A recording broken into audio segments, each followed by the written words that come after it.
Bonsoir à toutes, bonsoir à tous. On va reprendre. Alors, partage d'écran.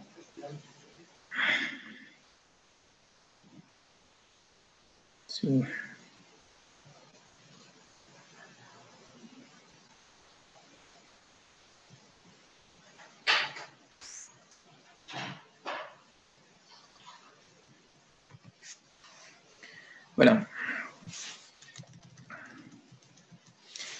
Donc, nous sommes arrivés au chapitre 26 de Sefer Shmuel.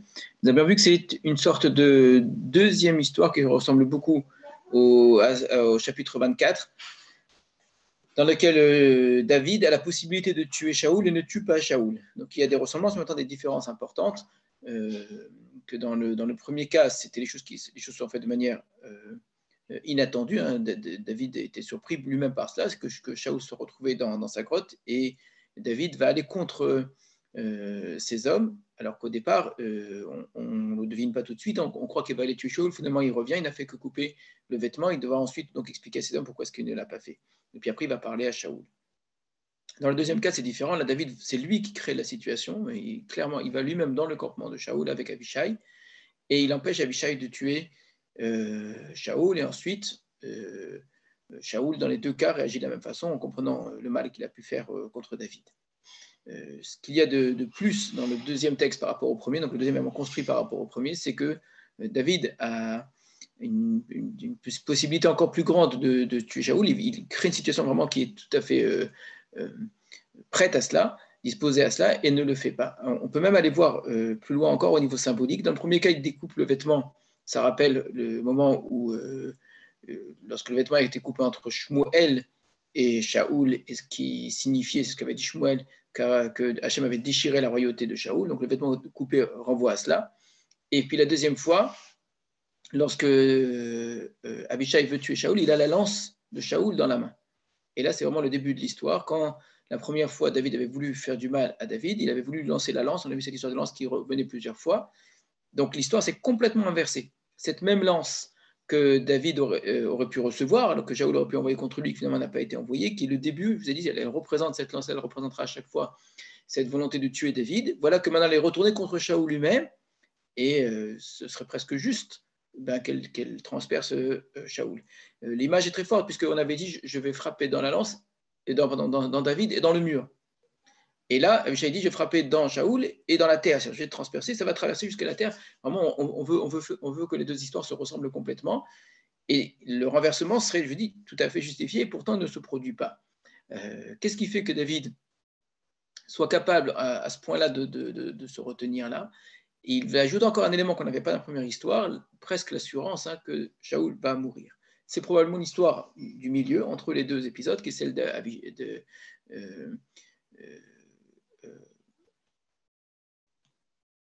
excusez-moi, donc c'est l'histoire d'Abigail qui lui avait enseigné cela à David que si lui ne tue pas Naval, Hachem lui s'occupera de Naval. Et bien finalement, c'est ce qui se produit exactement ici.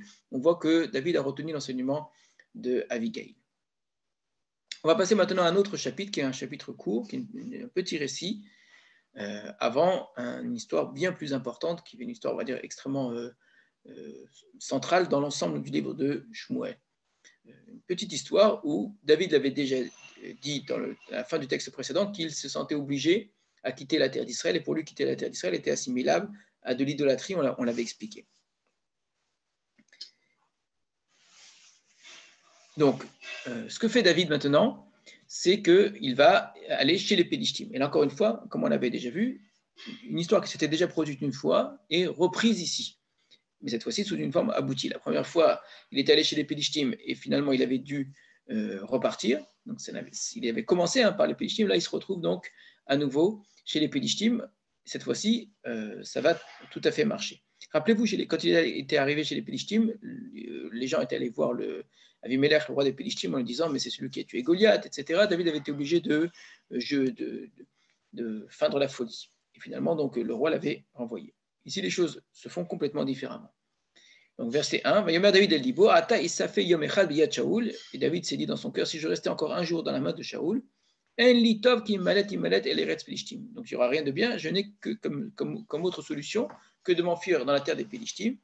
Venoach memeni Shaoul et Vaksheni. Et donc Shaoul va désespérer de me rechercher. Aod bechol gvul Israël, encore dans tout le pays d'Israël. C'est-à-dire que là où je vais aller dans le pays d'Israël, il va me chercher. La seule solution, c'est d'aller chez les Péchtim et Nimlat Timiyado, et ainsi je serai sauvé de sa main. Il y a comme David, il y a Vorhu Veshesh Ish Sherimo, et David est allé, lui, 600 hommes qui sont avec lui, et l'Achish Ben Maor Meler Gat, chez Achish, fils de Maor, roi de Gat. Alors ça a beaucoup changé par rapport à la première histoire des Pélishtim, où là-bas où il était seul, juste avec l'épée de Goliath. Là, il arrive avec 600 hommes, donc vous imaginez bien que ce n'est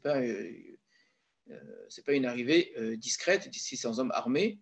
Et il va, le nom n'est pas le même, on l'appelle Avimelech, on a Achish, fils de Maor, roi de Gat. Donc c'est probablement pas le même roi des Pélishtim. Il y avait plusieurs cités chez les Pélishtim et plusieurs rois. Goliath venait de Gat. Hein. Et donc c'est ici dans l'endroit même d'où est originaire Goliath. On ne le rappelle pas à cet endroit-là. Et malgré tout, vous allez voir que David va tout à fait s'installer chez les Pélishtim. Donc s'il arrive avec 600 hommes, vous imaginez bien que ce n'est pas quelque chose qui est improvisé. C'est qu'il y a dû y avoir des discussions auparavant. Il y a une sorte de... Ça a dû se préparer avec un accord des Pélishtim pour que David arrive. Donc les Pélishtim accueillent un ennemi de Shaoul. Shaoul, qui est pour eux donc un roi d'un peuple qu'ils essayent de combattre et de dominer. Donc l'ennemi de mon ennemi est mon ami. Donc c'est une sorte de traîtrise de la part de David qui quitte son pays, qui quitte son roi. C'est ce qu'on lui reproche, hein, d'être un traître, c'est ce que Shaoul lui reproche tout le temps, alors qu'en vérité il le fait par obligation. Mais de fait, il s'avère qu'il va être obligé d'agir comme s'il était un traître en quittant son pays et en allant chez l'ennemi. C'est ce qu'il va faire. Et c'est évidemment très surprenant. Ça va être l'objet évidemment déjà de notre chapitre et du chapitre suivant. Yeshev David imachish begat huva anashav. Donc David s'est installé à Gat, lui et ses hommes. Donc ish ou beto, chacun avec sa maison. Donc ça fait beaucoup plus que ça, puisqu'ils sont venus avec leur famille. David ushten ashav, David et ses deux femmes, Achinoam et Israélite, Avigail et Shet Naval la Carmélite. Achinoam d'Israël, Avigail, la femme de Naval, dont on avait parlé juste il y a 2 chapitres, on avait terminé là-dessus, on avait dit quelles étaient les femmes de David. Il y avait Michal entre autres, mais Michal est resté chez Shaoul, il l'avait donné à un autre homme. Il reste donc Achinoam et Avigail. Donc lui, il a une famille, mais ses hommes aussi ont des familles, donc ça fait plus d'un millier, peut-être 2000 personnes. C'est quand même un groupe très important qui se rend chez Achish, fils de Maor, roi de Gath.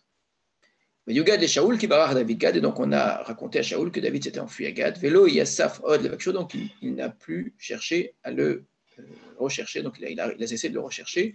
Donc jusqu'à présent, malgré le fait que chaque fois, les 2 dernières fois, il avait dit qu'il n'allait pas le rechercher, il le faisait quand même. Cette fois-ci, ça n'avait plus de sens, il n'allait pas les chercher chez les Pélishtim. Donc pour la première fois, David est libéré de Shaoul, mais dans des conditions qui sont malheureuse de se retrouver chez les Pélishtim, lui-même l'avait dit, c'est comme faire de la Avodah Zarah. David va dire à Achish, Imna matzati chen be'enecha, si j'ai trouvé grâce à tes yeux, itenuli makom be'achat areas sadeh, qu'on me donne un endroit dans une des villes des champs, be'esheva sham, et que je m'installe là-bas. Donc, il arrive dans la ville, il s'installe dans la ville, et voilà que il lui demande d'habiter plutôt dans la campagne. Pourquoi ton serviteur s'installerait dans la ville de la royauté avec toi? Ce qui veut dire que c'était ça que Achish avait demandé, c'était ça qu'il souhaitait. Donc il faut imaginer que l'accueil de David a dû se faire de manière comme on accueille un grand chef. Donc c'est un accueil très honorable et lui, tous ses hommes armés, etc., ont été installés peut-être même près du palais du roi. Et le roi, il voyait quelque chose de tout à fait positif. Ce sont des hommes forts maintenant qui sont à son service. David trouve que c'est une mauvaise idée, donc demande d'aller habiter la campagne. On va essayer de comprendre. Et évidemment, quand on entend cela, il y a 2 histoires qui viennent tout de suite à l'esprit qui sont parallèles. Il y a l'histoire de Yosef, lorsqu'il voit ses frères arriver en Égypte, il craint que le roi d'Égypte ne les place à des hauts postes. Et donc, il leur dit surtout, vous direz que vous êtes des bergers, que comme ici on ne supporte pas les bergers, qu'on vous donne une autre terre. C'est exactement ce que David ici fait. Donc, il suit le conseil de Yosef des siècles plus tôt, de ne pas être près du roi, de plutôt habiter loin, à la campagne, pour rester entre nous, et de ne pas justement s'installer dans le palais et dans la cour du roi, alors qu'en vérité, ce serait toute sa place. Et on comprend en vérité que c'est pour cela qu'il s'en va. parce que justement, il sait que lui et ses hommes vont être des hauts placés. Et ce que rechercheraient certains, c'est exactement ce que fuit David, comme ce que Yosef voulait fuir, parce que ses ambitions sont tout autres, ses projets sont tout autres, même si évidemment il ne le révèle pas. Ça ne se fait pas comme ça ne se faisait pas de le dire à Paro clairement, ça ne se fait pas non plus de dire à Achish qu'en fait il n'est Achish que pour un certain temps, que son but c'est pas du tout de vivre chez les Pélishtim, son but au premier moment venu, ce serait de retourner sur la terre d'Israël. Maintenant, c'est pas ça qui est. Donc, il va aller à la campagne. Maintenant, ça nous fait penser également à une autre histoire qui s'est passée exactement au même endroit, qui est celle de Yitzhak chez les Pélishtim, justement. Yitzhak est chez les Pélishtim, il habite d'abord à la ville. Habitant la ville, il y a l'histoire avec sa femme, où le roi voit que Yitzhak et sa femme qui l'a fait passer pour sa sœur, son mari et femme, et donc il lui dit pourquoi tu as fait une chose pareille. Finalement, il va donner l'ordre qu'on ne leur fasse pas de mal, ce qui ressemble beaucoup à notre histoire ici déjà, où on voit, et c'est certainement pas un hasard, le livre de Bereshit et cette histoire-là, qu'il existe une possibilité d'alliance avec les Pélishtim. Il ne faut pas oublier qu'Abraham a fait une vraie alliance avec les Pélishtim. Donc les Pélishtim qui sont présentés souvent comme des ennemis, et c'est le cas, sont présentés dans le livre de Bereshit et ici comme des amis potentiels. Donc l'un et l'autre sont tout à fait possibles. Ce sont des ennemis qui nous font du mal et donc on doit se défendre d'eux, mais il y a l'idée d'une alliance qui est possible, une alliance au plus haut chef, c'est-à-dire Yitzhak directement avec le roi des Pélishtim qui lui donne une protection, un abri, un refuge, etc. Et Yitzhak s'enrichit énormément dans la ville des Pélishtim, à tel point que le roi, cette fois-ci, lui dit, écoute, c'est pas une bonne idée, les gens sont jaloux de toi, il faut que tu t'en ailles. Et donc Yitzhak va aller dans la campagne, comme chez nous ici. Sauf que David, on sent bien que c'est un petit peu la même problématique du regard qu'on va porter sur lui. Il n'attend pas que le roi lui dise quoi que ce soit, peut-être que le roi d'ailleurs ne lui dira jamais rien. Il considère que ce n'est pas une bonne idée d'être dans la capitale même, avec la métropole vers des Pélishtim, où tous les Pélishtim vont le voir. Il dit, pour vivre heureux, vivant caché, je préfère vivre à la campagne. On va voir que ça fait partie ici d'une véritable stratégie de David. Mais il faut bien comprendre que ce n'est pas ça l'intention de Achish. Pour Achish, David est un homme, David et ses hommes, sont des gens qui sont ses alliés, sont ses associés et sont une force maintenant pour son peuple. Donc c'est une sorte de régiment, de nouveau régiment, très fort et courageux et très capable à l'intérieur même de son peuple. Donc David est un petit peu mal à l'aise avec ça et on voit qu'il essaye de s'en écarter. En même temps, on verra bien, il n'a pas trop le choix. David à l'Achish. Donc David va dire à Achish, comme on l'a dit, si j'ai trouvé grâce à tes yeux, donne-moi un endroit. Et c'est ce qui va se passer. Verset Vav, Vaïten lo Achish bayamaou et Tsiklag. Donc Achish lui a donné ce jour-là Tsiklag, c'est une ville, comme les parois avaient donné la terre de Goshen. C'est la raison pour laquelle Tsiklag a appartenu au roi de Juda jusqu'à aujourd'hui. Dans Sefer Yoshua, on voit que Tsiklag était une ville normalement qui était prévue pour Shimon, pour le territoire de Shimon, enfin la tribu de Shimon. Shimon n'a pas reçu de territoire justement, il a reçu des villes à l'intérieur de Yehuda et dans Sefer Yoshua, donc on considère que Tsiklag aurait dû faire partie normalement des villes de Shimon.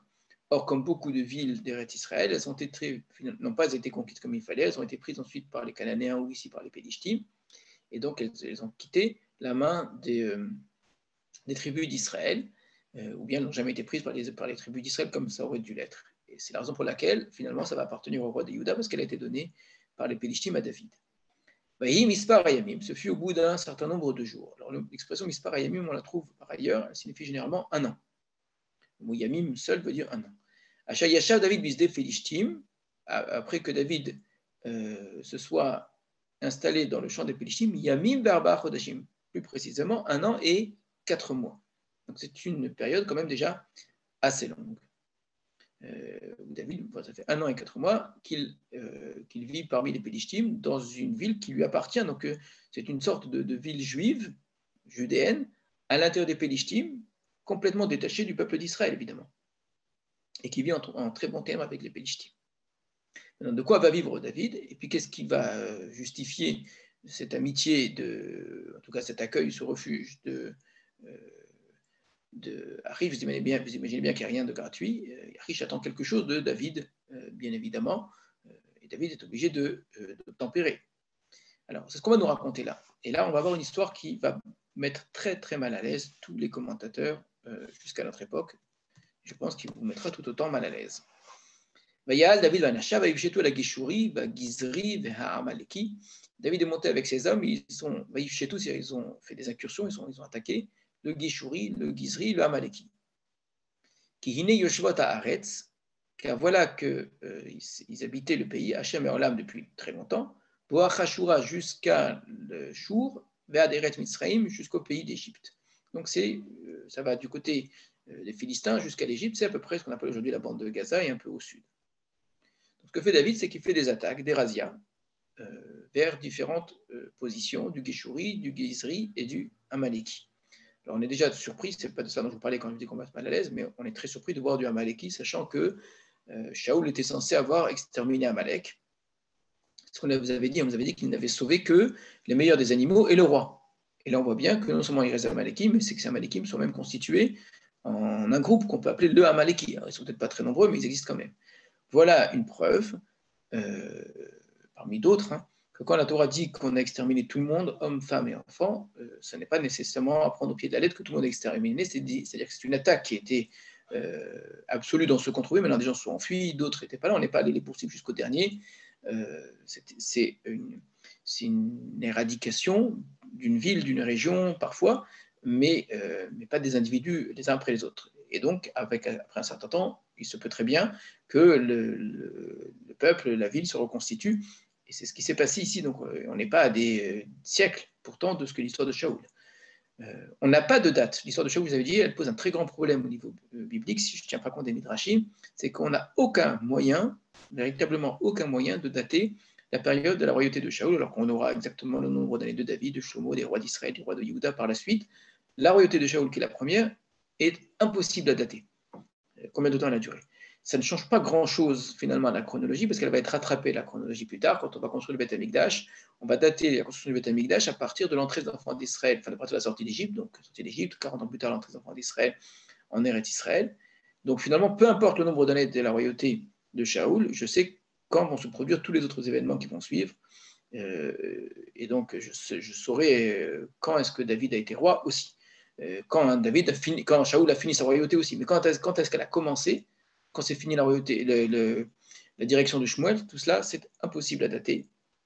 Je sais qu'il y a des midrashim dessus, je ne vais pas entrer dans ce sujet-là. De fait, on a une période ici qui dure 1 an et 4 mois, où David se trouve dans le sud de la terre d'Israël, dans le sud des Pélishtim, et attaque des positions qui sont celles du Geshuri, du Gizri et du Amaleki. Pourquoi est-ce qu'il les attaque? On va le comprendre. Parce que ce sont des peuples qui mettent en danger non pas les Pélishtim, mais le peuple d'Israël. C'est-à-dire qu'ils sont des ennemis du peuple d'Israël et qui mettent en particulier le territoire de Juda dans des difficultés constantes. On avait déjà vu l'Amaleki un peu plus haut qui avait pris une ville, la ville de Keïla, que David avait sauvée. Donc il y a des attaques qui sont courantes, très violentes de la part de ces peuplades-là, et David donc profite d'être cette fois-ci en paix et donc d'être tranquille pour défendre Israël en attaquant ses positions. Alors je le répète, c'est pas du tout ça, évidemment, qu'attend Achish de sa part. Là on continue, et c'est ce verset-là qui est très, très difficile à entendre. Veika David est à Haaretz. David donc a frappé le pays, donc cette région-là. Velo yechaye ish ve isha, ne laissant vivre ni homme ni femme. Il y a une raison à cela, on va le voir. Velakartun baka vachamorim ugmalim vgadim. Il prenait du menu bétail, du gros bétail, des ânes, des chameaux, des vêtements. Vayachem, ensuite il revenait, vayavo el Achish, et après il allait chez Achish. Donc en vérité, ce que fait David, c'est payer un tribut à Achish. Je vous le disais, il n'y a rien de gratuit. Si Achish est tellement hospitalier avec autant d'hommes de David, quand on sait que les Pélishtim avaient été très gênés, déjà on creuse des puits chez eux, s'il est tellement hospitalier, c'est qu'évidemment, il y a une contrepartie. Et la première contrepartie, c'est une contrepartie financière, c'est que David va amener à Achish des butins des différentes attaques qu'il va commettre. Maintenant, Achish ne sait pas que ça vient du Amaleki, du Geshuri, etc. Alors, ça l'arrange aussi en vérité, parce que ces gens-là, ces peuples-là, attaquaient autant les Israël qu'ils attaquaient les Pélishtim quand ils le pouvaient. Donc c'est en même temps une façon de sécuriser le territoire des Pélishtim. Mais ce n'est pas la raison essentielle. La raison essentielle, c'est de défendre en vérité le peuple d'Israël. Donc il y a une sorte de fidélité au peuple d'Israël dans un sens, en étant traître au peuple d'Israël dans un autre. D'accord ? Et donc, ce que fait David, c'est en fait c'est un double jeu. Il est ici une sorte d'agent double, lui et tous ses hommes. On a une époque où il n'y a pas de presse, où il n'y a pas de Facebook, où il n'y a pas de journalistes, etc. Donc, ce que fait David, il n'y a personne qui va le relater. Donc, personne ne va aller dire à Achish qu'en fait, les gens qui sont attaqués, ce sont des gens de ces peuples-là.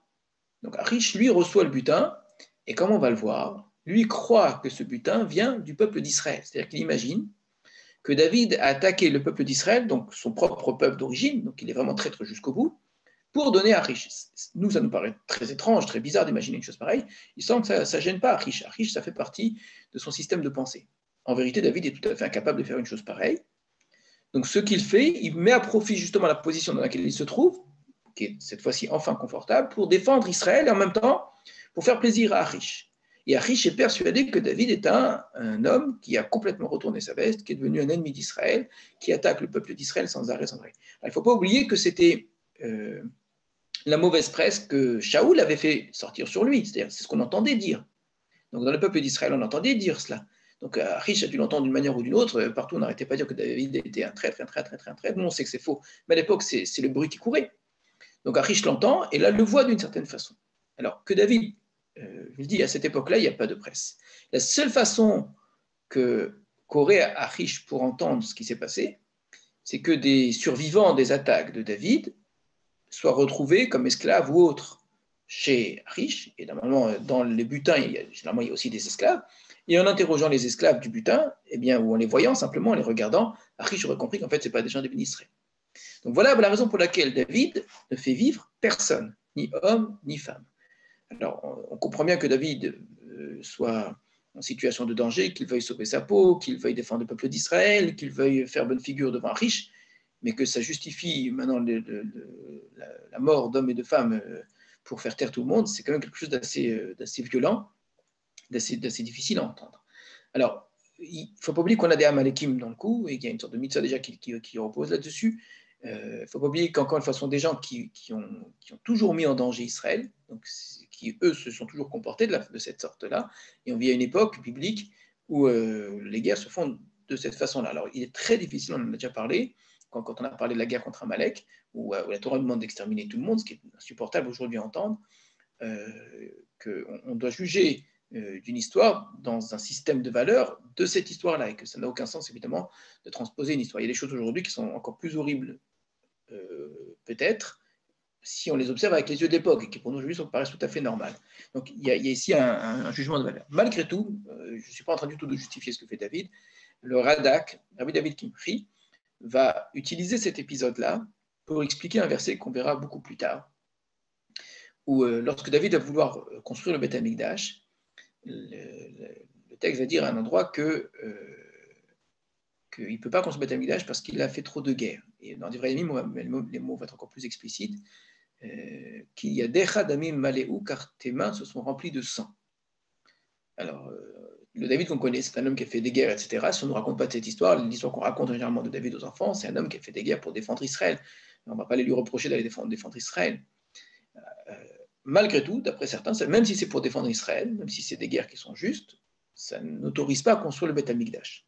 C'est, à mon avis, une explication tout à fait juste et bonne à entendre, même si c'est pour de bonnes raisons qu'on s'est battu. Le fait d'avoir tué quelqu'un, qui méritait la mort peut-être, malgré tout, ça empêche la construction de Beth Amikdash de pas être construit sur du sang. Le Radak, plutôt que de choisir cette explication, va dire, si on reproche à David en vérité, c'est que lui voit ça comme un reproche, si on interdit à David la construction de Beth Amikdash, c'est que dans tout le sang qu'il a versé, il devait y avoir du sang innocent qu'on lui reproche. Et donc il cite cette histoire-là, plutôt que toutes les autres. Oui, c'était des guerres qui étaient des guerres justes, hein, des guerres de défense généralement.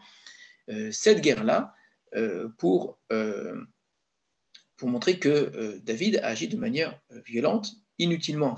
Il n'avait pas à aller tuer tout le monde et qu'il aurait dû peut-être trouver une autre solution pour essayer de se protéger par rapport à Achish. Il y a d'autres endroits où David agit de manière extrêmement violente. On pense à l'histoire d'Uriah qu'on verra beaucoup plus tard. Vous voyez comment ça tranche avec les histoires que l'on vient de lire. Et ça se produit de manière comme des séquences. Une séquence où David peut tuer Shaoul et se retient. Ensuite, une séquence où il est prêt à aller tuer Naval et il mener tout le monde, et c'est Abigail qui l'en empêche. Autrement, il aurait tué Naval. Il a vraiment dit je vais aller tuer tout le monde jusqu'à ce qu'il n'y ait plus personne. Hein. Ensuite, à nouveau, une histoire avec Shaoul où il peut tuer Shaoul, il ne le fait pas.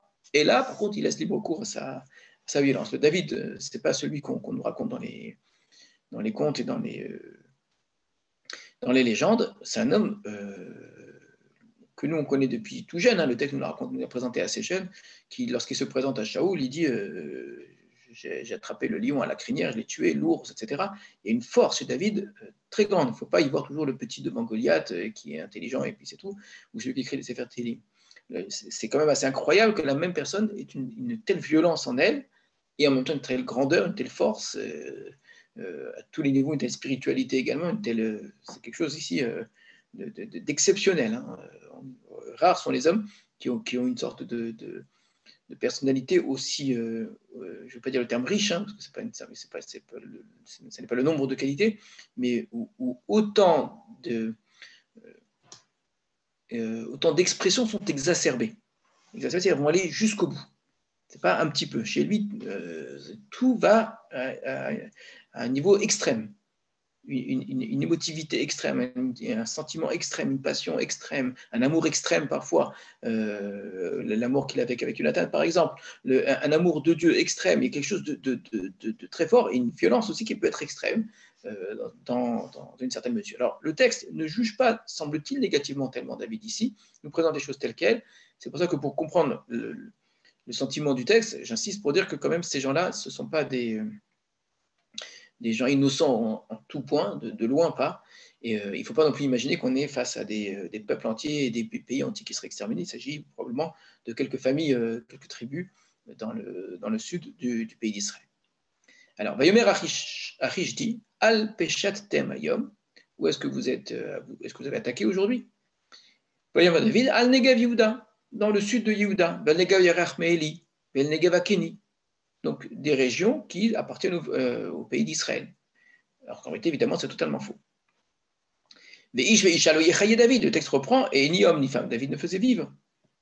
Les Avigad, les morts, de peur qu'ils nous viennent de raconter à Gad, Penagidou, allez-nous, de peur qu'ils nous disent, en disant, Asa David, ainsi David, Vecho Mishpato, Kolayamim, Asha Yasha Bezé Philistime, ainsi a-t-il fait tout le temps qu'il était chez les Philistins. Donc, on est face à une histoire assez étonnante d'un David qui ruse et qui est le mot agent double est trop faible, parce qu'il n'est pas tout seul, il n'est pas de l'espionnage, c'est une armée ici qui...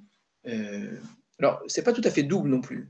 Double, ça voudrait dire que je suis contre celui qui m'emploie. Alors qu'ici, David n'attaque jamais les Pédishtim. Donc, ce n'est pas quelqu'un... agent double, c'est une mauvaise expression, il n'est pas protégé par les Pédishtim en défendant Israël et en attaquant les Pédishtim. Ce n'est pas le cas. À aucun moment, David ne fait le moindre mal aux Pédishtim. Bien au contraire, ce qu'il fait va permettre également de sécuriser le territoire des Pédishtim. Mais il ne s'en prend pas à Israël comme Achish l'imagine. Donc, jusqu'à présent, ça ne pose aucun problème parce qu'il n'y a pas de choix à faire entre les Pédishtim et le peuple d'Israël. Donc, la situation, je le dis, est confortable pour David. Il vit loin de Shaoul, il est tranquille. Évidemment, on a quand même entendu dans le texte avant que pour lui, d'être loin de la terre d'Israël, c'est quelque chose qui est insupportable en tant que tel. Mais finalement, c'est une situation dans laquelle il s'en sort. Le chapitre suivant, encore une fois, découpage en chapitres, il ne faut pas trop y accorder d'importance, va passer au niveau suivant, où justement, cette fois-ci, David va se retrouver dans une opposition frontale entre ces deux fidélités-là. Il est resté fidèle à Israël en cachette, mais en même temps, il est fidèle à Achish. Mais cette fois-ci, l'une va s'opposer à l'autre. Les Pélishtim ont rassemblé leur campement pour l'armée, ce n'est pas la première fois qu'on voit ça dans les livre de Shmuel, pour attaquer Israël. Vayomer Achish et David, Achish a dit à David, Yado Ateda, ki ititetse bamachane, atava nashecha. Tu sais bien que toi, tu vas sortir avec moi donc dans le campement, toi et tes hommes. C'est évident. D'ailleurs, tu connais bien l'endroit, je n'ai pas meilleur soldat que toi. Yomer David, et David lui a dit, donc à Achish, la reine à Tateda et Taché Yase Avdecha. Regardez bien comment le texte, c'est pas la première fois qu'on passe dans ces vachement que le texte, par la syntaxe, fait ressortir les sentiments. La reine, regardez bien, j'essaie de traduire. Hein. La reine, c'est pourquoi. C'est bizarre de commencer une phrase par c'est pourquoi. Il lui demande, il dit, tu sais bien que tu vas m'accompagner. C'est pourquoi. Ata Teda, toi, tu vas savoir. Il n'y a pas la reine Teda simplement. C'est pourquoi toi, tu vas savoir. Et Taché Yase Avdecha, ce que va faire ton serviteur. Il veut dire quoi cette phrase? C'est pourquoi toi, tu sais que ce que va faire ton serviteur. Alors, il faut l'entendre par oui, tu sais bien, tu as bien compris, quoi. Mais en même temps, cette phrase, elle est obscure, elle semble cacher la réalité. C'est comme si on dit oui, tu verras bien ce que je vais faire. Mais quand, évidemment, c'est pas dans ces mots-là qu'il faut l'entendre. Mais quand on dit tu verras bien ce que je vais faire, ça veut presque dire ben non, je ne vais pas faire ce que tu penses. Mais en même temps, si je l'entends tel que Achish l'entend ici, la reine, dans le sens que oufren, oui, effectivement, tu sais bien, ce que tu dis, eh ben, c'est bien cela. Ce que va faire ton serviteur, c'est ce que toi tu sais. Vayemer Achish dit, El David à David, la reine, encore une fois, et donc, effectivement, Shomer les rochers à Simcha, Kolayamim. Je vais te placer comme garde du corps. C'est-à-dire, tu vas être à mon côté. Donc, il n'y a pas meilleur moyen pour tuer Achish, en vérité. Alors, on sent David mal à l'aise. La reine, Atateda et Tachaya, il semble un petit peu s'embourber dans ce qu'il dit, ne pas oser dire une chose et dire son contraire, etc. Et Achish, dans une, je ne sais pas comment appeler ça, une naïveté, une confiance absolue, ne s'inquiète pas du tout de placer David à ses côtés dans une guerre contre Israël, au plus proche de lui, c'est-à-dire à l'endroit pour le défendre de quiconque d'autre, de ses propres hommes. Il sera encore plus proche que n'importe qui des hommes de Achish. Incroyable. Donc il faut dire que pendant cette année et 4 mois, ce qu'a fait David avec Achish, il y a eu des discussions entre eux, ça devait même commencer avant. Hein. Je vous ai dit à moi-même qu'il arrive chez Achish, il devait y avoir déjà auparavant toutes sortes de discussions cachées pour arriver jusque-là. David a réussi à établir un climat de confiance incroyable avec Achish. Et là, le verset nous dit, pour l'instant, je ne vais pas vous l'expliquer pourquoi, mais soyez très, très, très, extrêmement sensibles à cette petite parenthèse, où Shmuel met. Alors Shmuel était mort.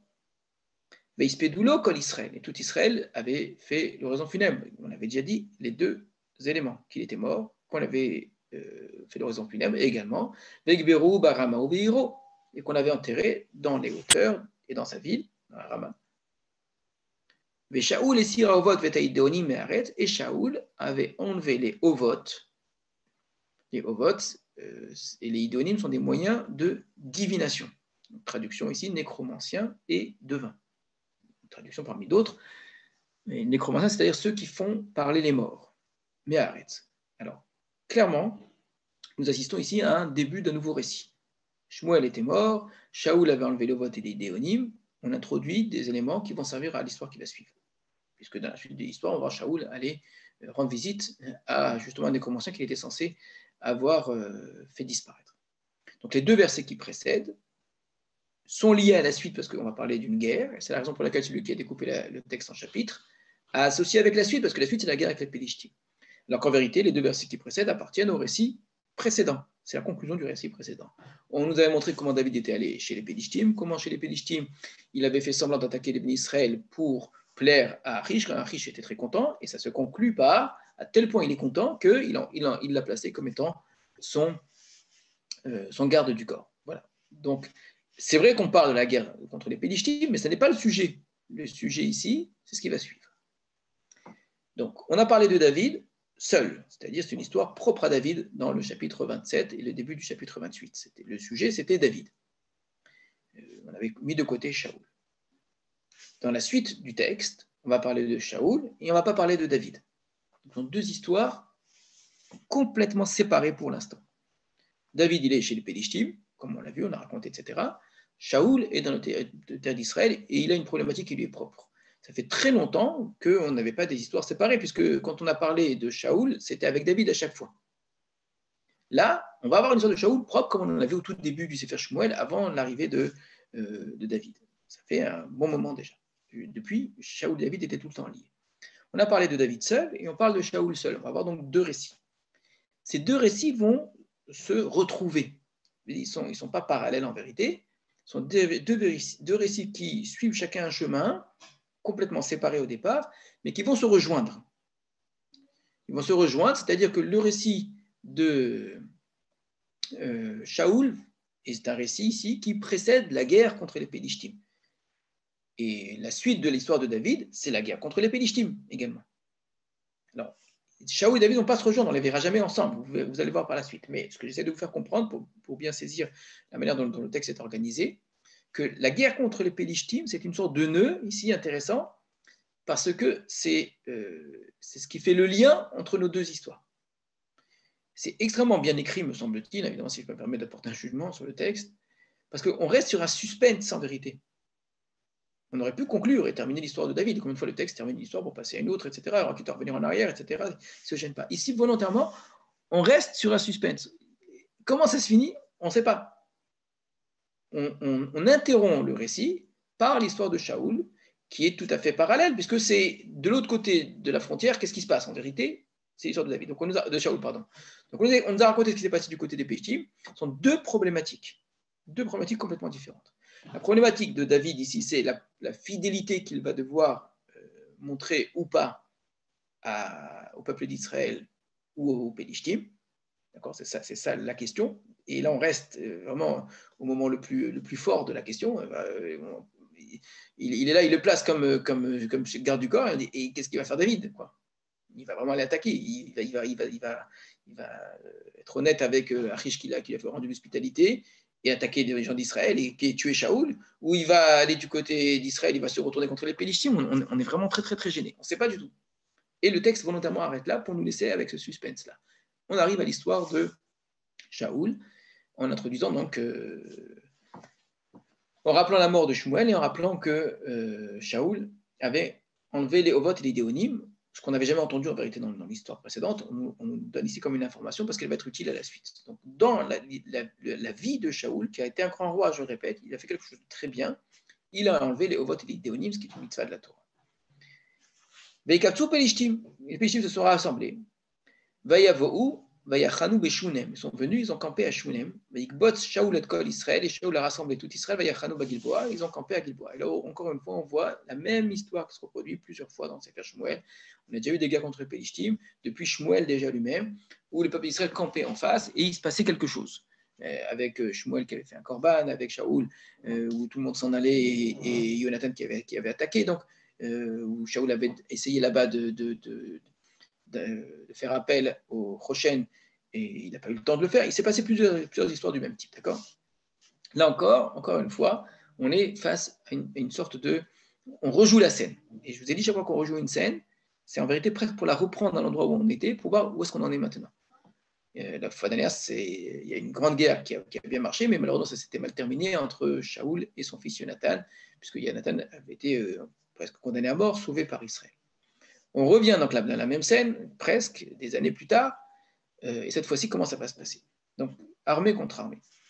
Vayar Shaoul et Machane Pelishtim. Shaoul a vu le campement des Pelishtim, Vayira, il a eu peur.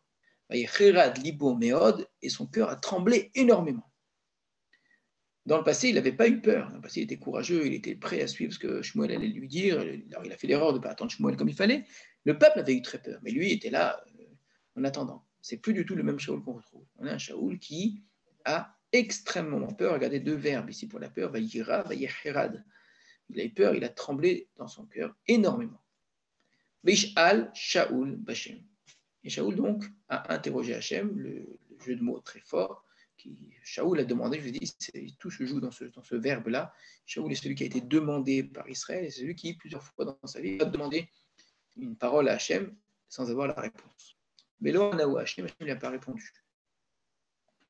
Gamba Chalomot, ni dans les rêves, Gamba Urim, ni dans les Urim. Les Urim, c'est justement ce moyen d'interroger l'oracle de Urim Vetumim. Gam Ben Nivim, ni par les prophètes. Alors, c'est quoi les songes, etc. C'est qu'il y avait un type de prophète qui pouvait directement interroger par les rêves, les autres, c'était par d'autres moyens. On interrogeait les Nevim. Une fois de plus, on voit l'importance des Nevim dans Sefer Shmuel. Donc il aura même personne n'a la moindre réponse. Alors qu'est-ce qu'il aura une interrogation, c'est-à-dire comment la guerre va se passer. C'est comme ça que ça s'était passé dans les histoires précédentes. Et donc est-ce qu'il doit attaquer, est-ce qu'il ne doit pas attaquer, etc. Shaoul a Abadav, et Shaoul a dit à ses serviteurs, Bakeshu li eshet ba'alat ov. Allez me chercher une femme, ba'alat ov, qui est nécromancienne. Ve'elcha ve'eleha, et je vais aller vers elle. Ve'edresha bah, et je vais l'interroger. Ve'yemro Abadav elav, ses serviteurs lui ont dit, Hine eshet ba'alat ov be'endor. Voici qu'il y a une femme qui est ba'alat ov à Endor. C'est de là que vous avez certainement entendu dans tous les livres qui parlent de sorcellerie, etc., les romans, l'expression Endor, une sorcière d'Endor, c'est de Endor. En vérité, c'est de là que ça vient, c'est une image qui est revenue, un terme qui est revenu très souvent. Alors, ce texte est très ironique, tragiquement ironique, à double titre. D'abord parce que Shaoul, dont on nous a dit qu'il a passé sa vie à aller poursuivre les Baalatov, etc., voilà qu'en situation de peur, il va la chercher. Donc il est dans une situation qui est ridicule. Lui avait poursuivi les Baalatov, maintenant c'est lui qui en recherche une parce qu'il a besoin d'elle au moment de danger. Alors, évidemment, ça renvoie à comment est-ce qu'il peut faire une chose pareille. Hachem lui n'a pas répondu dans les prophètes, ça n'autorise évidemment pas à faire appel à une nécromancienne, et pourtant c'est ce qu'il fait.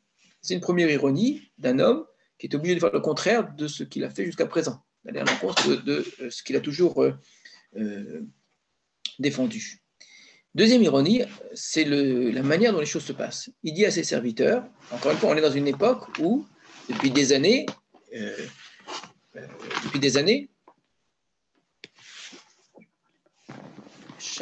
Shaoul recherche les Baalat Ov. Donc, elles sont censées ne pas exister ou s'il y en a, se cacher.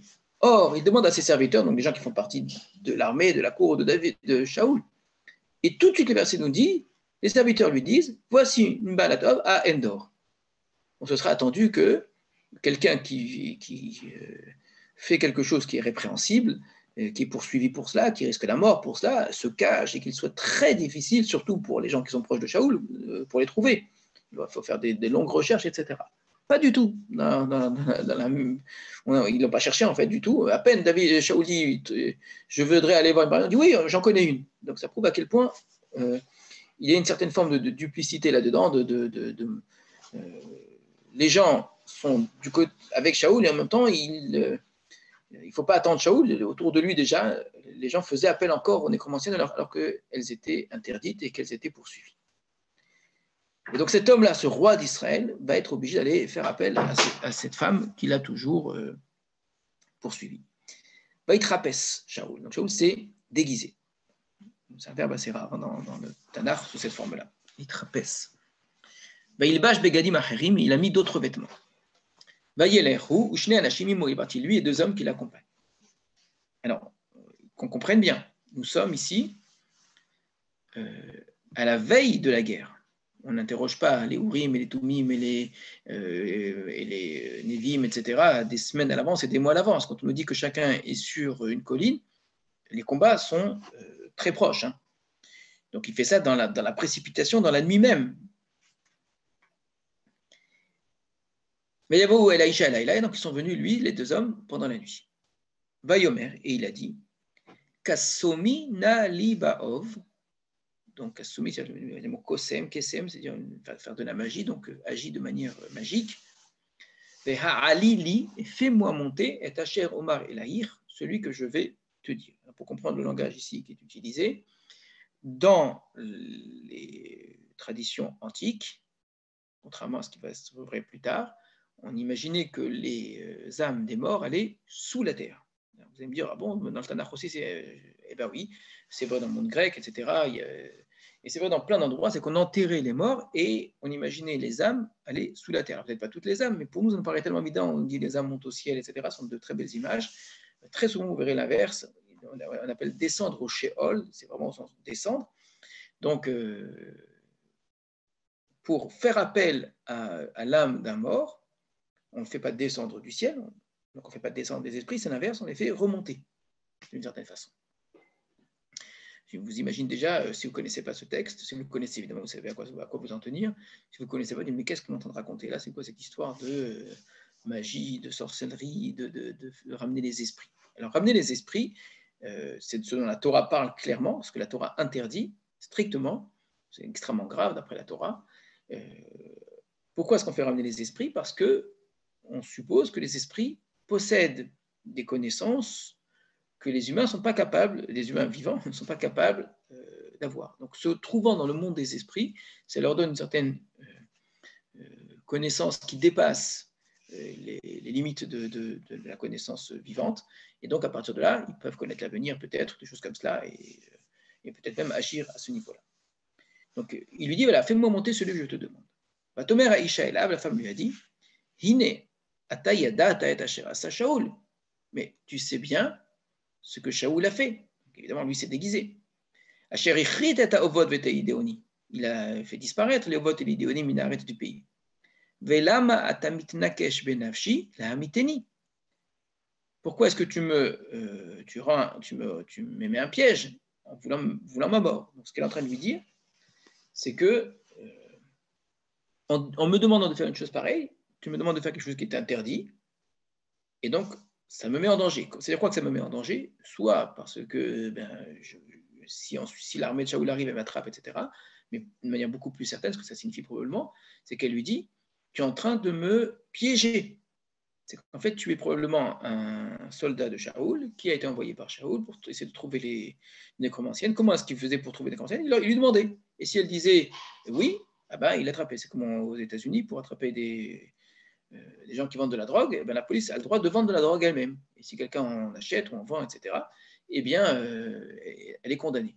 Donc, tu feins de vouloir faire appel aux esprits, alors qu'en vérité, tu essayes de m'attraper. Donc, moi, je n'ai rien à voir avec ça, je ne m'occupe pas de choses pareilles. Voilà. Donc, elle refuse évidemment d'accomplir ce qu'il lui demande pour ne pas apparaître comme une nécromancienne. Mais en même temps, en lui disant ça, elle lui dit pas, je ne suis pas une nécromancienne. Elle ne dit pas comme, mais qu'est-ce que tu me demandes? Jamais de la vie, moi, je n'ai jamais fait des choses pareilles. Regardez bien la manière de parler qu'elle a. Elle est en train de lui dire, tu me tends un piège. C'est intéressant, cette façon de parler, c'est très rusé en vérité. C'est une façon de dire deux choses à la fois. Si tu es un soldat de Shaoul qui me tend un piège, eh bien, j'ai rien fait, tu peux pas m'attaquer. Mais si tu es quelqu'un qui veut vraiment faire venir les esprits, et moi, c'est mon boulot, donc je suis intéressé parce que j'ai besoin de clients, eh bien, sache que oui, j'en suis une. Donc, c'est façon de dire, j'en suis une, mais je ne le fais pas. Donc, si tu me condamnes, si tu m'accuses, j'ai rien fait, donc tu ne peux pas m'accuser. Mais si tu es vraiment intéressé et que tu m'amènes des preuves comme quoi c'est pas dangereux pour moi, c'est pas risqué, par contre, je ferai le boulot que tu veux. Donc, évidemment, elle n'a pas envie de perdre un client. Et donc, c'est ce que va faire Shaoul. Vaïshava la Shaoul. Shaoul va lui jurer, Bachem, au nom d'Hachem, en disant, la scène est complètement folle, hein, on est chez une nécromancienne, pour montrer à cette nécromancienne que ce qu'il fait est vrai, c'est qu'il a vraiment besoin d'une nécromancienne, qu'il ne va pas chercher à la tuer ou quoi que ce soit. Il jure au nom d'Hachem, qui a interdit évidemment ce genre de pratique. Il dit Chai Hachem, par le Dieu vivant, Imikerech Avon Badavar, si ce sera considéré comme une faute dans cette chose-là, Badavar rasé. C'est-à-dire, tu risques rien. C'est intéressant de voir que pour cette femme, un homme qui jure au nom d'Hachem, le Dieu d'Israël, d'accord, eh bien, c'est qu'il dit la vérité. Et pourtant, il transgresse. Donc, c'est une scène vraiment presque buesque, où voilà, un homme transgresse la parole de Dieu, mais malgré tout, quand il prononce le nom de Dieu, c'est qu'il dit quelque chose de vrai obligatoirement. Mais il est dans un tel état de détresse qu'il est presque contraint et forcé. Il est avec Dieu contre Dieu. C'est très étrange. Je vous ai dit, Sefer Shmuel, c'est un livre un des rares livres qui rentre dans la psychologie des gens, dans toute la complexité de la psychologie des gens. Tomer Aïcha, et la femme dit, direct, hein, sans discussion, à peine elle entend ça, et mi à aller là. Voilà, qui tu veux que je te fasse monter? On passe tout de suite aux affaires. Yomer et Shmuel ha'ali li. Shmuel, fais-moi monter. On comprend pourquoi on avait une introduction à notre histoire. Shmuel était mort et Shaoul avait recherché des nécromanciennes. Cette introduction-là était utile pour cela, pour dire, Shmuel étant mort, il fallait maintenant, et que dans cette situation où il fait appel à nécromancienne, eh bien, faire appel à l'esprit de Shmuel. Le lien entre Shaoul et Shmuel, on l'avait dit, était très très fort. Shmuel, vraiment, Et Shaoul, depuis le début, était très attaché, à tel point que Shaoul, n'ayant pas de réponse de Dieu, il a besoin de Shmuel, donc il veut faire appel à Shmuel. Matera Isha et Shmuel, la femme a vu Shmuel. Vatizak bekol gadol, et elle a crié d'une forte voix. Elle a crié, ah, d'accord. Vatomer Aisha, El Shaoul est mort, lama rimitani. Vata Shaoul. Et pourquoi m'as-tu trompé? Tu es Shaoul. Donc, tant qu'elle n'avait pas fait monter Shmuel, elle n'avait pas compris que c'est qu'elle avait en face d'elle Shaoul. Maintenant qu'elle a fait monter Shmuel, elle crie, elle a très peur, elle dit, mais en fait, tu es Shaoul. Yomer laha Meler, le roi lui a dit, donc là, il parle comme un roi, maintenant qu'il a été découvert, al tiré, n'aie pas peur. Kimaraït, qu'as-tu vu? Ce qui veut dire que lui ne voit pas. Regardez bien la scène, il faut bien la comprendre.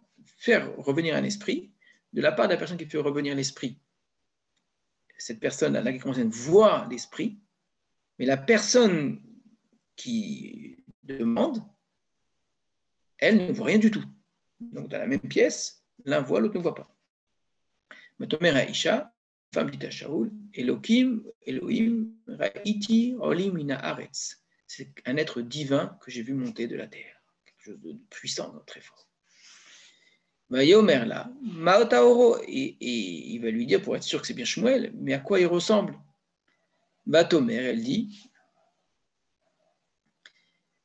Ish Zaken Ole. C'est un vieil homme qui monte. Pehu Ote Me'il, et il est recouvert, enveloppé d'un manteau. Yeda Shaoul ki Shmuel hu. Et Shaoul a su que c'était Shmuel. Donc cette image-là d'un vieil homme avec un manteau, il a compris que c'était Shmuel. Vaikod apaim arza, il s'est prosterné à terre, vaishtaru. D'accord, il s'est mis à terre, il s'est prosterné. Quand au tout début de l'année précédente, ça fait donc plus d'un an, nous avions commencé à étudier Sefer Shmuel, nous étions arrivés au moment où Hannah, après que Shmuel soit né, l'amène chez Eli. Le texte avait dit qu'elle revenait d'année en année. Donc Shmuel maintenant est chez Eli pour grandir, pour être éduqué par Eli, mais d'année en année, sa mère revenait, elle lui donnait un me'il, un manteau. Je vous avais dit à l'époque, retenez bien ça, on aura besoin jusqu'à présent, c'est pour maintenant. Ce manteau de la mère, ce manteau de Hannah, elle qui avait tout fait pour que cet enfant naisse, le livre a commencé comme ça, par cette prière, est tellement important qu'il devient un élément identificateur de Shmuel. Donc jusqu'à l'histoire de Hannah, on a tous fait Shmuel ici à travers ce manteau-là. Et il se prosternait à terre. Donc il se prosterne sans rien voir, encore une fois. Shmuel el Shaoul, Shmuel dit à Shaoul. Donc Shmuel parle. Lama irkastani leha'alot oti. Pourquoi m'as-tu, irkastani, ça veut dire m'as-tu troublé au sens fort. Aujourd'hui, en hébreu moderne, on dit d'arguer, c'est mettre en colère. On va traduire pourquoi m'as-tu irrité. D'accord? Ça renvoie effectivement à une notion de colère avec de très grande gêne. Les ha'alot oti, ce qui veut dire que pour un mort, de sortir de terre est quelque chose d'insupportable. Ce n'est pas quelque chose qui semble plaisant pour le mort. Vayomer Shaoul, Shaoul dit, Tsar li meod. Essayez d'entendre toute la souffrance de cet homme. Je suis dans une grande détresse. Ou Philishtim ilchamim bi, les Philishtim me font la guerre. Velokim sar me alai, et Dieu s'est détourné de moi. Velo ananiod, il ne me répond plus. Gam beyad levim, gam bachalumot, ni par la main des prophètes, ni par la main des rêves. Vous aurez remarqué qu'il a escamoté un mot, le mot Urim. On avait dit qu'il avait également interrogé les Urim, mais là, il ne nous dit pas Hachem ne répond pas à travers les Urim. En réalité, il a honte de cela, parce que les Urim appartiennent au Kohanim. Quand on sait ce qu'il a fait au Kohanim, on voit que Shaoul n'ose pas dire qu'il a interrogé les Urim. Donc je t'ai appelé toi, Léodiani, ma RSC, pour me faire savoir ce que je vais faire. Vous aurez remarqué que Shaoul répond directement à Shmuel, ce qui veut dire que ce n'est pas la nécromancienne qui fait l'interprète. La Gemara fait très attention à ça quand elle étudie ce texte. Elle va nous dire, de manière générale, la façon de procéder des nécromanciennes est la suivante. Celle qui fait appel à l'esprit, celle dont c'est le métier, voit l'esprit mais ne l'entend pas. Celui qui fait appel entend mais ne voit pas. On voit bien que Shmuel a entendu et il lui parle. Pas Shmuel, Shaoul a entendu et il lui parle.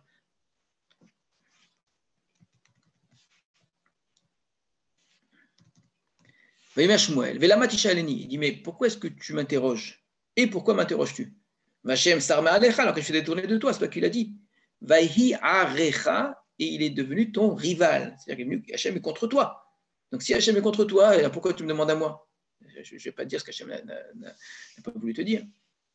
Vayas Hachem lo, Kacher Diber Beyadi. Et Hachem lui a fait, en parlant de Shaoul, ici à troisième personne, très étrange au milieu de la phrase, comme il l'avait dit par ma main, comme je te l'avais déjà dit. Vayikra Hachem et amamlach miyadecha, vayitena lerecha le David. Hachem a déchiré la royauté de ta main et il a donné à ton prochain David. Donc regardez le jeu de mots. Hachem est devenu Arecha et David c'était ton Reecha. Cette expression avait déjà été dite, celui qui était meilleur que toi, ton Reecha Tov Mimecha. Kasher lo shamata bekol Hachem. De la manière que tu n'as pas écouté la voix d'Hachem. Velo asita haron apo ba Amalek, et que tu n'as pas accompli sa colère contre Amalek. Alken adavar, c'est pourquoi il y a cette chose-là. Asalecha Hachem ayimazé, cette chose qui t'arrive là, c'est que Hachem a refusé de te parler.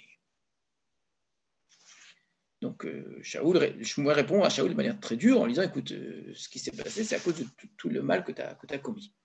Hachem gam et Israël et Hachem va donner même Israël avec toi, biyat pelishtim, dans la main des Philistins. Umachar, et demain, Ata uvanecha imi, toi et tes fils, vous serez avec moi.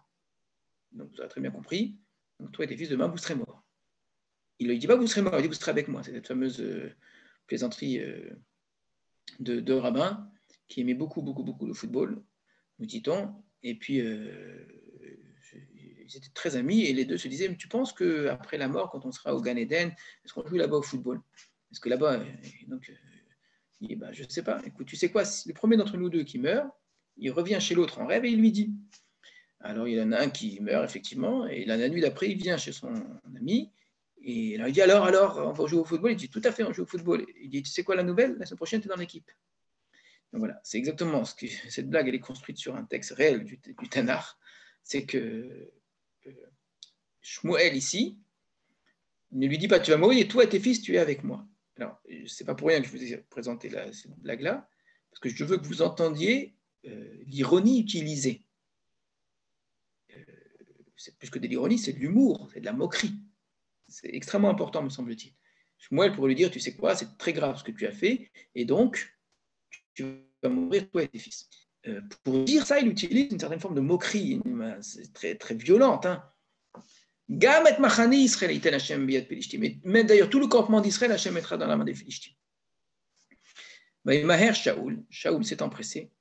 Il est tombé du haut de sa hauteur à terre. Il a eu très peur. Mais dit Shmuel, les paroles de Shmuel. Donc il était, ce qui vient d'entendre, c'est là, apeuré. Et d'ailleurs, il n'avait plus de force. Quand il n'a pas mangé de pain, que la yom et tout le jour et toute la nuit. Ça nous rappelle vraiment l'histoire de Jonathan qui avait reproché devant les soldats de ce que son père avait dit, qu'on n'avait pas le droit de manger pendant en situation de guerre. Il dit le contraire, on a besoin de force. On voit à quel point Jonathan avait raison. Son père n'avait pas mangé, il était dans un état d'une très grande faiblesse, plus le choc ici de ce qu'il vient d'apprendre, il tombe à terre et il s'évanouit. Ta voix, Isha el Shaoul, la femme est venue vers Shaoul. Vous avez vu, on ne dit plus le nécromancienne, on appelle Isha. Elle a vu qu'il était complètement apeuré. Ma mère est là, elle lui a dit, voici que ta servante a entendu ta voix. Vous avez remarqué le langage utilisé qui est très différent du début. J'ai écouté ta voix, j'ai fait ce que tu m'as demandé. Tu m'as demandé de faire appel à moi. Je l'ai fait comme tu m'as demandé. Et pour cela, j'ai mis ma vie en danger, parce que j'ai fait quelque chose qui est interdit, que Shaoul reproche, et donc j'ai risqué ma vie en faisant ça. Et j'ai écouté tes paroles à Shadivartaïla et que tu m'as dites. Veata, et maintenant. Écoute toi aussi la voix de ta servante. Donc, fais-moi plaisir. Je t'ai fait plaisir, fais-moi plaisir, d'accord? Mais asima lefanecha pat lechem, je vais mettre devant toi un bout de pain. Bechol et mange. Viri vecha koar, qui est en toi de la force, qui t'élève pour que tu puisses aller en chemin. Donc voilà quelqu'un qui dit, je t'ai fait plaisir, fais-moi plaisir. Ce genre de phrase, généralement, c'est, je t'ai rendu un service, tu me rends un service, d'accord? Sauf que le service que je te demande, c'est de te faire du bien à toi. C'est magnifique cette façon de parler, elle est extraordinaire. Donc, tu sais quoi, tu me fais un service. C'est quoi le service? Accepte de manger et de ne pas tomber comme ça. Encore un peu, tu vas mourir. Tu ne vas pas me refuser ça. Vaïmaen, il a refusé. Vayomer lo ochal, je ne mangerai pas. Vayifretsuvo avada vegameisha. Ses serviteurs ont insisté, ainsi que la femme. Vayishma lekolam, il écoutait leur voix. Vayakom, il s'est levé, mais arrête de la terre. Vayeshev elamita, il s'est assis sur le lit. Mais la isha egel marbek babait. Or la femme avait un veau marbek, semble-t-il, très gras, d'accord, qui coûte extrêmement cher. Batemaher, elle s'est empressée. Batisbacheu, elle l'a sacrifié. Batikar kemach, batelash, elle a pris de la farine, elle l'a pétrie. Batofeu matzot, et elle en a cuit des matzot. Vous avez évidemment vu, c'est plus le lien, c'est quasiment on est entré dans l'histoire de Abraham et de Lot. Deux histoires là-bas ensemble, qui sont des histoires d'hospitalité avec les anges. On retrouve tout. Juste un petit bout de pain, et finalement, c'est un magnifique repas qu'on offre. Ça, c'est l'histoire d'Abraham, l'histoire des matzot. C'est ce que fait Lot. Alors, pourquoi il y a l'histoire d'Abraham et l'histoire de Lot? C'est qu'elle est comme Abraham à dire peu et à faire beaucoup. Elle est comme Lot qui n'a pas le temps, qui est obligé de faire très vite et de donner des matzot. Elle est comme Sarah. Elle a toutes les qualités, cette femme. Elle a servi devant Shaoul et devant ses serviteurs. Ils ont mangé. Ils sont levés cette nuit-là. Voilà. Nous n'avons fait que lire et un tout petit peu expliquer ce texte. Ce texte est extrêmement difficile et, pour ma part, extrêmement passionnant. Il fait poser énormément de questions, des questions de texte, des questions de fond, etc. Entre autres, c'est la question qui va nous intéresser à partir de la semaine prochaine. Est-ce que c'est vrai cette histoire? Est-ce que c'est possible une chose pareille, qu'on fasse revenir des esprits?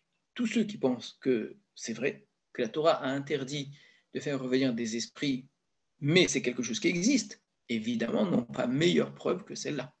Évidemment, c'est écrit en toutes lettres ici.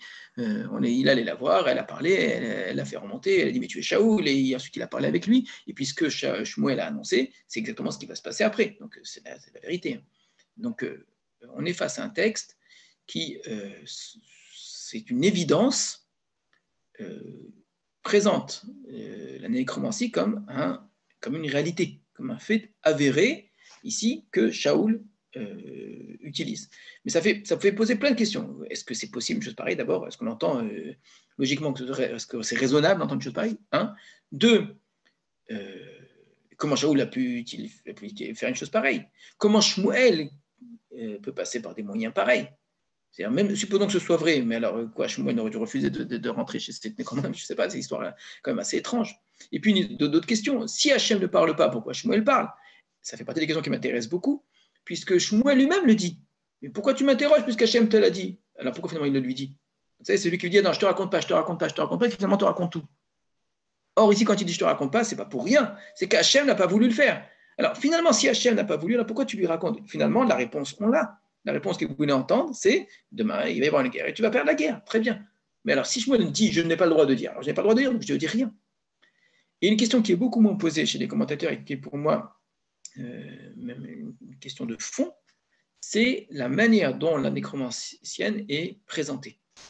Au début, on sent une certaine gêne par rapport à elle, d'accord? On ne la présente pas sous les meilleurs augures. À la fin, elle est le modèle de la femme vertueuse.